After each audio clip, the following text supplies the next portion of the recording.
Welcome to the Let's Talk with Paula show, where we talk about many exciting topics, things that you should know. We try to keep you abreast on. And, you know, I have different guests. We have had people to come on here that have sang before, but mostly this was a talk show, okay? Mm-hmm. But we do try to expose as many people as we can, so we have a variety of things that come on, but mainly it's like a talk show. We try to keep you informed about things, and it's for almost 20 years. I was on radio and TV. And so my guest that's here tonight, he's not a guest, he's almost like another co-host, because before the last administration, he was here almost all the time, but he was very, very busy, and he was promoting. I'm gonna let him talk to you and introduce himself before I say who he is and where he's from. Go ahead. Hey, you know, you can have at it. I'm just a regular Joe doing regular stuff in the community. Charles Eggleston with the Military of the Purple Heart, and as usual, it's a pleasure being on your show, Paul. And it's always nice to have you here, Commander Eggleston.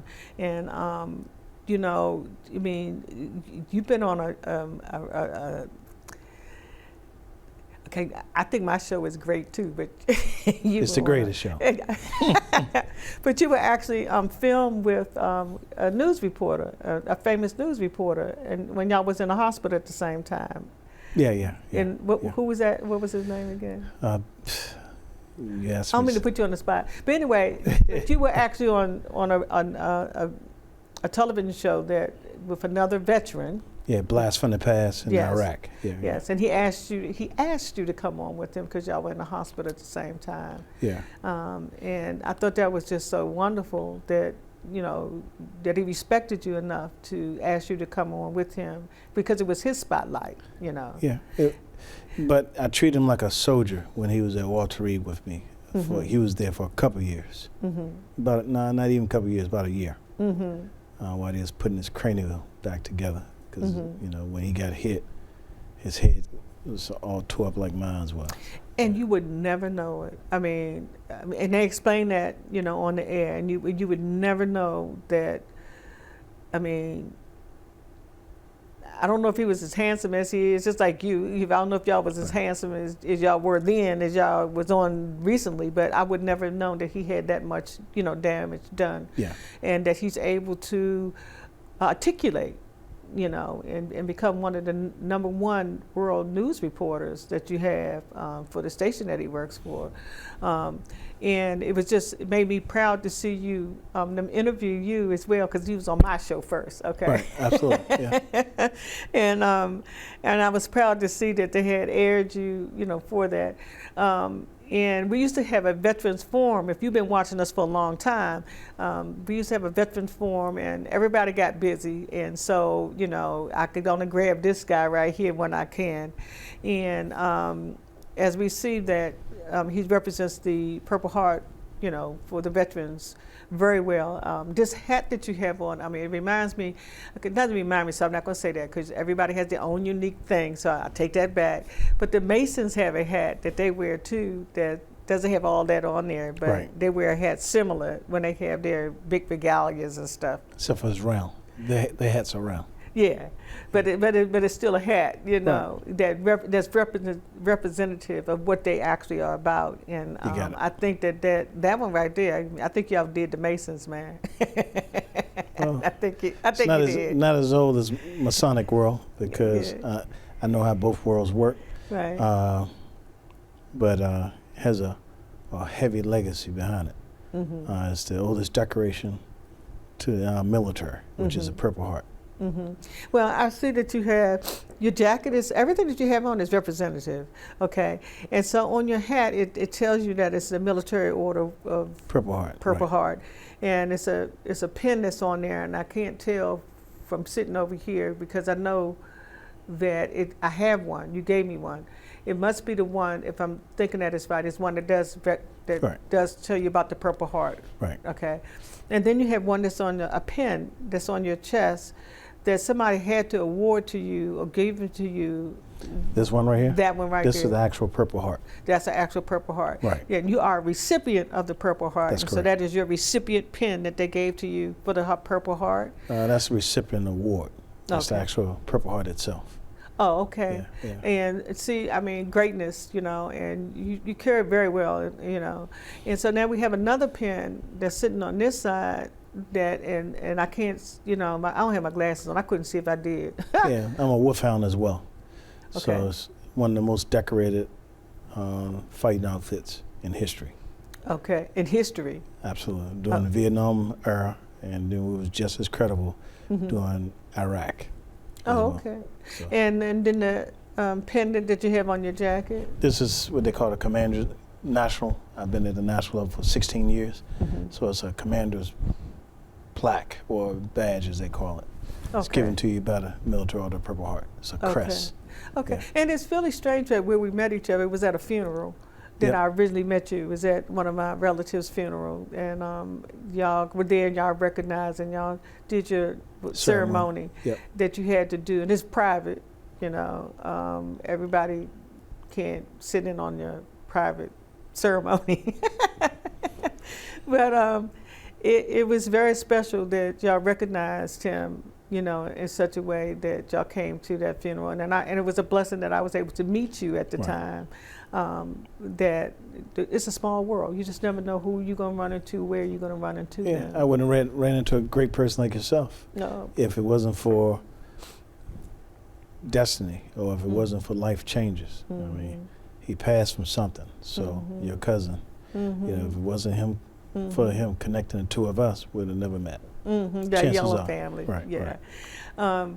So it's like it's been truly a blessing having you, and we miss you when you're not here. I just want you to know that. We were trying to make sure that we try to get your daughter to come on tonight too with you as well, because we haven't had the two of Right. you together. We were Right. trying to make a segment with the two of you, but then you got busy last year, which was another honor that the President of the United States asked you.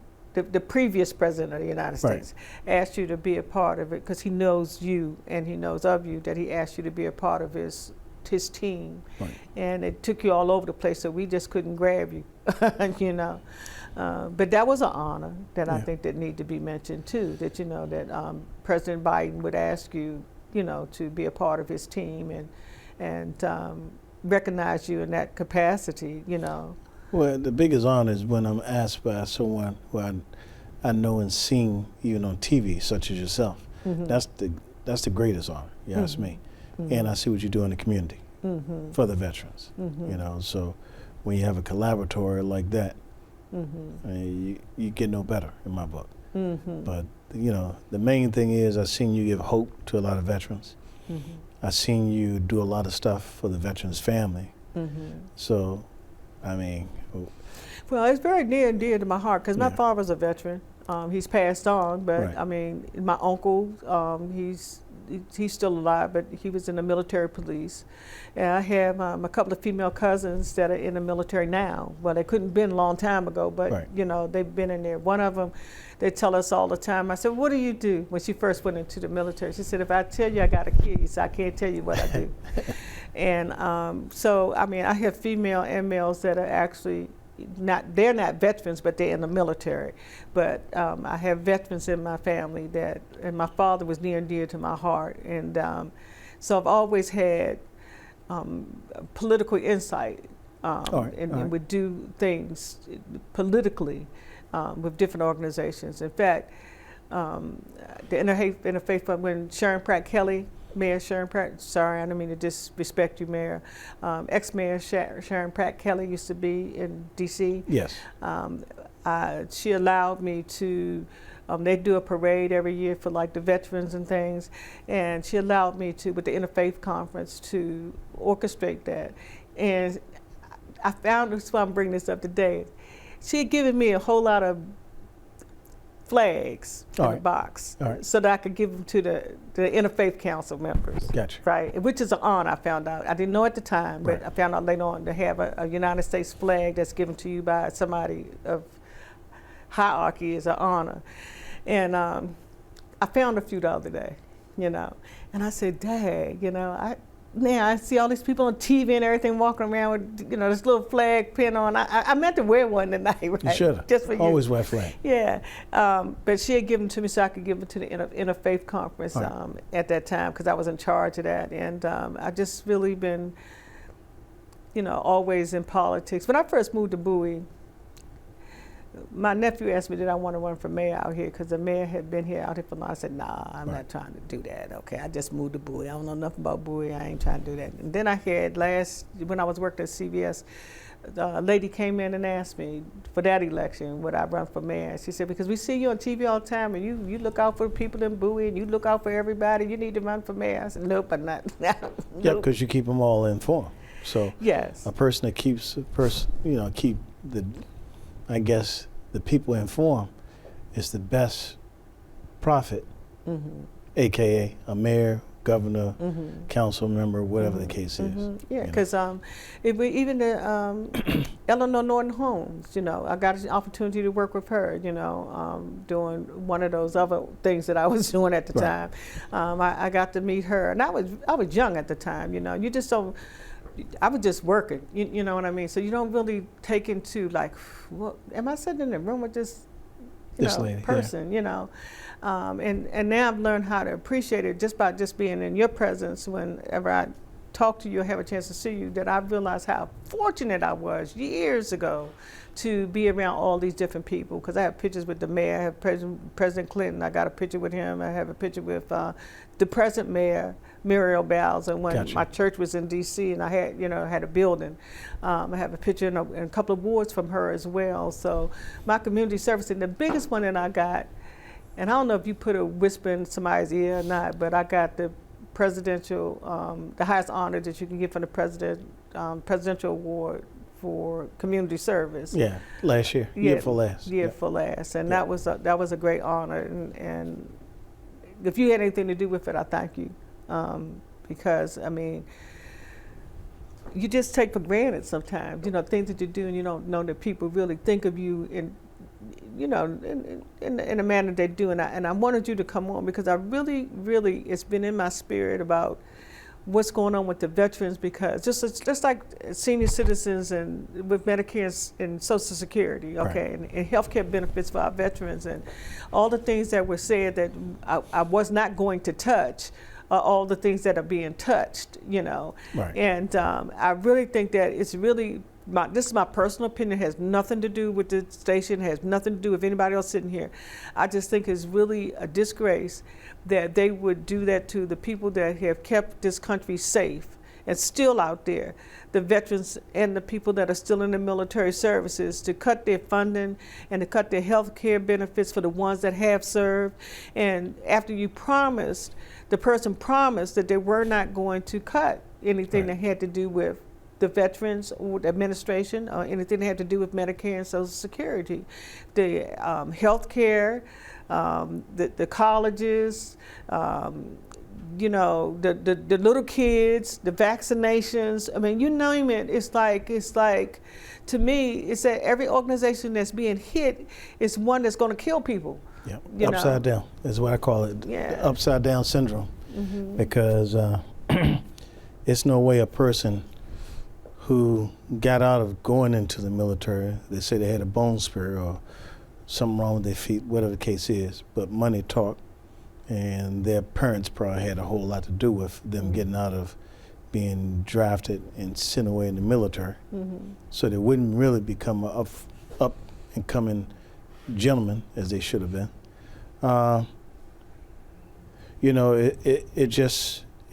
It amazes me how that person put themselves above the true vectors in our country, such as the war fighters, such as policemen, firefighters, those who care and take care of our peace, our hope, our integrity. How can you step in front of those guys and still have the same smile, half smile at best, on your face?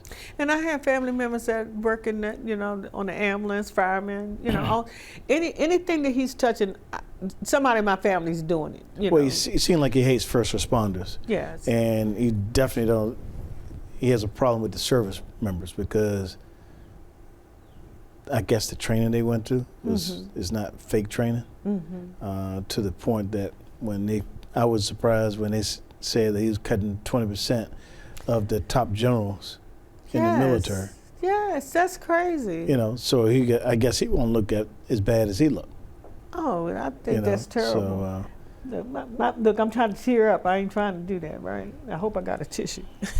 Nah. When I saw that the other day, that he got me, I thought that was awful.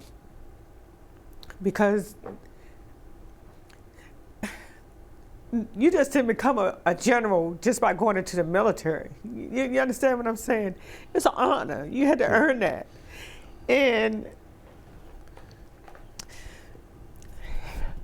you became a president by lying to the folks yeah, and saying that you're capable of doing this and doing that when you know you're incapable and not upfront about most of the stuff you did. it's my mask. I'm sorry. You know.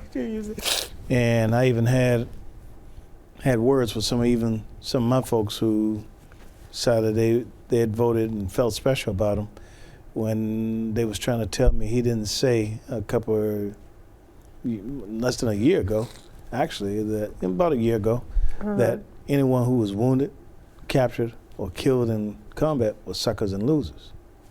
And when I showed it to them on YouTube, they say, well, that's false. I say, well, let's go to Time magazine and let's see if that's false as well. Right. I think they have the actual interview. I'll show it to you. Right. And when I sent it to them, they was like, oh, you're just a hater. I say, well, I hate fake people. I hate people who hate other folks for no reason. Right. So he has a reason to hate other folks for no reason. Right. They haven't done one thing to him. Right. And they could do more for him and his team than he could even imagine if, you know, he used his brain or half of the brain that somebody gave him. I can't even say God gave him, you know, but wherever you got the brain from, you use half of it, you'd be surprised what intelligence may come out and how you may even start looking like a person, you know, because a real person wouldn't take the jobs from people because he's trying to prove a point. Because he's angry.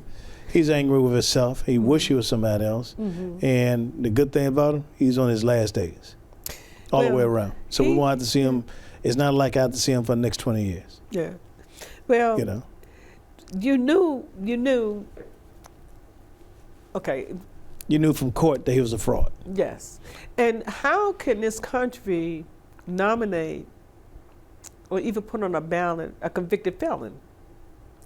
I mean, that right there is just right there that you know how he feels about democracy. Because look, when Richard Nixon got convicted, he took his tea. You know, okay, I got caught. You know, I'm the president. I tell the truth. You know, okay, y'all impeach me. I'm gonna leave. I'm gonna wave and smile. But I'm gonna go out here with dignity. But I know I was wrong. I knew that I committed fraud on the American people, and I have more respect for this man, Richard Nixon, than I could ever think of anybody else that would not hold up to what they know that they've done wrong. You know what I mean? Right. He could have procrastinated and let that thing go on, you know, but he did the honorable thing because he believes in the Constitution of the United States. Well, back then,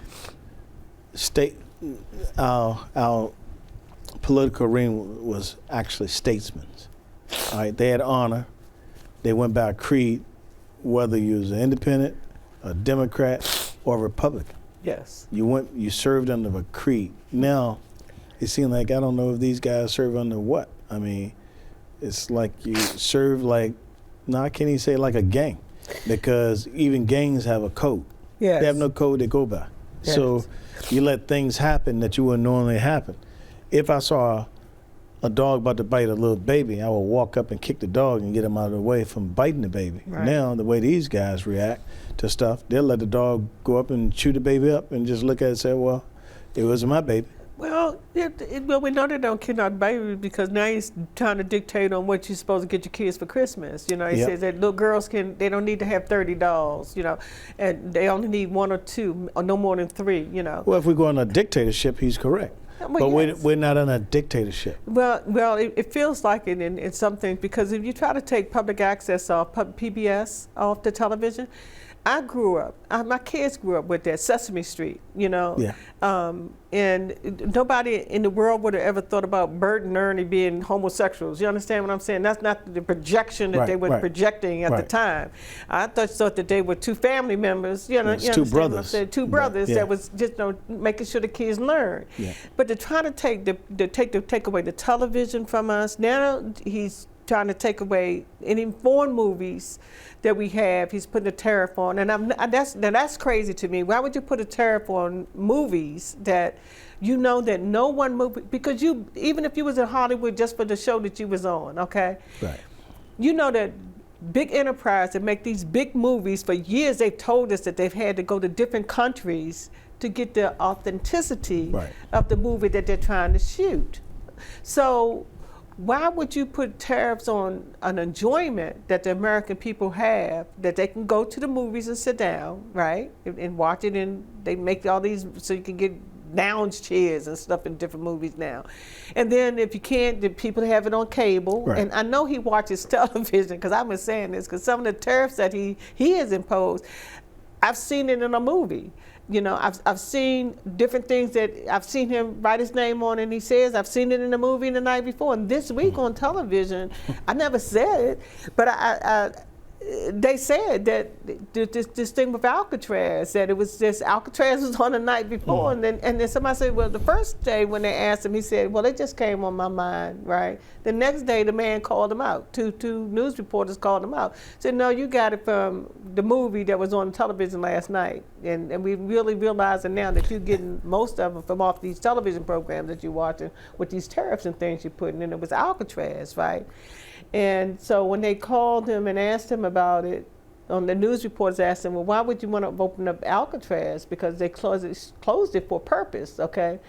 And he said, well, nobody ever escaped, and the one person that did, the sharks got it. It's a lot of sharks. I mean, it's a lot of sharks that was out there, and you could see where there was a raincoat and the clothes and stuff. Well, we know now you would definitely watch the movie, because that's the only thing that impressed you, that you're telling us about, that we all have seen the movie, know that was a big piece of it, okay? So, and the guy said, well, yeah, so I know you watched the movie, you know. Like, that's not what I'm saying. That's what news reporters and the world is watching everything on this arena, this stage that's going on, that are going down, they're calling them out. And every time you call them out, then she shuts down something else, you know. Why? Because of Harvard, you had a problem with Harvard. I don't know whether they didn't accept him or whatever, but you had a problem with Harvard. Harvard fought back, and now you said, okay, so I'm a mess with all the people that got financial aid. They ain't paid their money. Let me go to a lower level school and pick with them, because Harvard had the juice for them. All right, Princeton had the juice for them.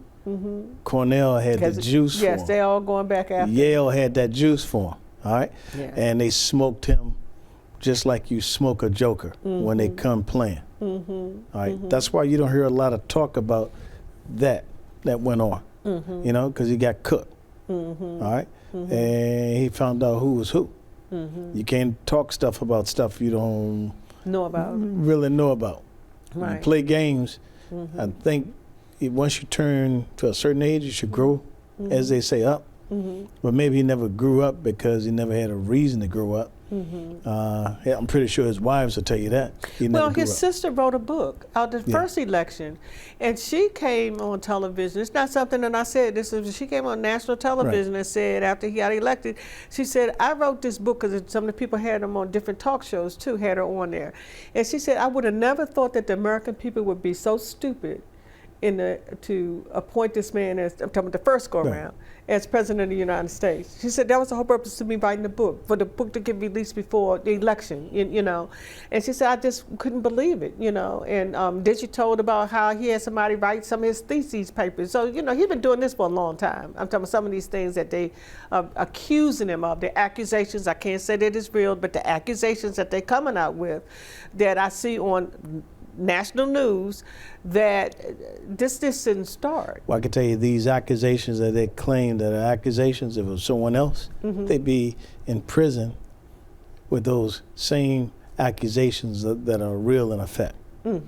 Right? Well, they're pulling out papers now, so now they know that they have to give facts. They can't just say it. They got to have the facts in their hands so that when they say it, they can show the facts. Well, they've been had the facts. Yeah, but I've said, but before even though we had trial for the individual, they had the facts. Yeah. They just let him off the hook because he promised that he was going to do all these things for the American people. Because he promised something that he was going to do for the individual if you let me off the hook. Probably. Okay. And that's probability. Okay. But last time I went to an ice cream truck and didn't pay for ice cream you would have got locked up. It was because the guy who was behind the chair that was serving the ice cream in the ice cream cone truck was my uncle. So he gave it to me because he knew me. Right. And he knew I was going to probably cut his grass later on. So I'll do this for you. And that's how some things happen. So you have to look at it that way and chop it up for what it really is. But I do appreciate, I must say this before we go off the air, I do appreciate all those people that are protesting across the country. I do. I think that's the only thing, peacefully, okay? Anything that you do, we found out if you do it peacefully and in numbers, it works, okay?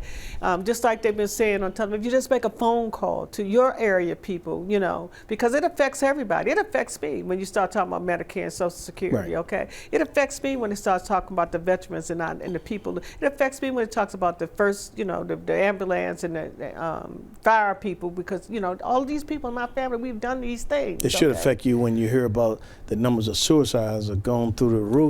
Well, we talked about mental health here all the time, so that affects me as well. But it happened behind the rifts. Yeah, last show we had, I told them that at the end of every show we have for suicide hotline, okay, we have a domestic abuse hotline. Right. That's been before he became president.